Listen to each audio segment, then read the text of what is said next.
નમસ્કાર, પાટનગર નેટવર્ક ન્યૂઝમાં આપનું સ્વાગત છે। હું છું દિવ્યા, આપની સાથે નજર કરીશું ટોપ ન્યૂઝ પર।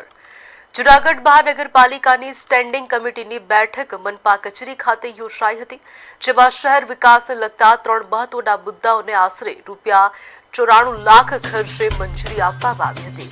બેઠક બાદ શહેરની 4 ગૌશાળાના નામકરણનો નિર્ણય પણ લેવામાં આવ્યો હતો। આ ઉપરાંત પ્રાકૃતિક ખેતીને પ્રોત્સાહન આપતા ખેતીલક્ષી ચીજવસ્તુઓના વેચાણ માટે નવી દુકાન શરૂ કરવાની જાહેરાત કરવામાં આવી હોવાનું સ્ટેન્ડિંગ કમિટીના ચેરપર્સન પલ્લવીબેન ઠાકરે જણાવ્યું હતું।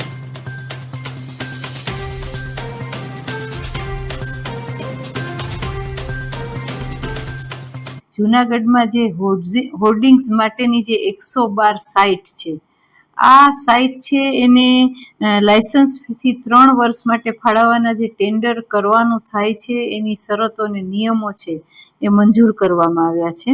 આ ઉપરાંત એક ખૂબ સારો નિર્ણય અમે કર્યો છે। જૂનાગઢમાં જે રખડતી ભટકતી ગાયોને કોર્પોરેશન છે એ સંભાળી અને આપણા જે ગૌશાળાઓ છે એ ગૌશાળાઓના નામકરણનું કામ અમે કર્યું છે।